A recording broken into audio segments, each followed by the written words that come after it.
تازه خبر په کابل کې د سخت خطرناک برید خبرداري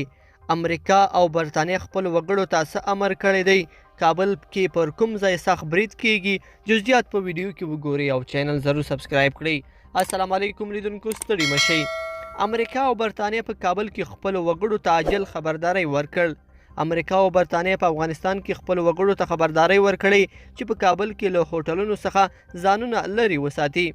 دغه هیوادونو په ځانګړي ډول د سیرینا هوټل یادونه کړې ده چې تر ډیرې میلمانه بهرنیان وي د امریکا د بهرنیو چارو وزارت نن سهار په یوه اعلامیه کې ویلي هغه امریکایي وګړي چې په سیرینا هوټل کې دننه یا ورته نږدې اوسي باید د امنیتي ګواښونو له کبله ژر تر ژره له هغه ځایه ووځي بل لور ته د برتانیې د بهرنیو چارو وزارت هم نن خپلو وګړو ته سپارښتنه کړې چې د امنیتي خطرونو د زیاتېدو له کبله په ځانګړي ډول د کابل په هوټلونو کې لاستوګنې ډډه وکړي دا خبرداری داسې وخت ورکول کیږي چې د اسلامي دولت ډلې یا داعش پر افغانستان د طالبانو تر واکمنېدو وروسته د ځینو خونړیو بریدونو مسؤلیت منلی دی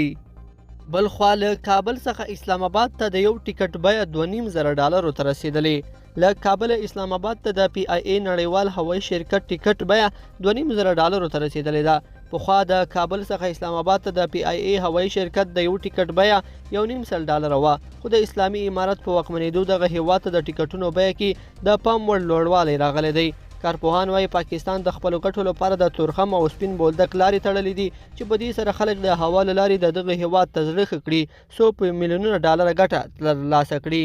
لیدونکو په دې هیله چې دا مطلب به مو تر پایه لیدلی وي که مو ویډیو خوښه شوې ویډیو لایک کړئ او چینل سبسکرایب کړئ تر بیا ښه وخت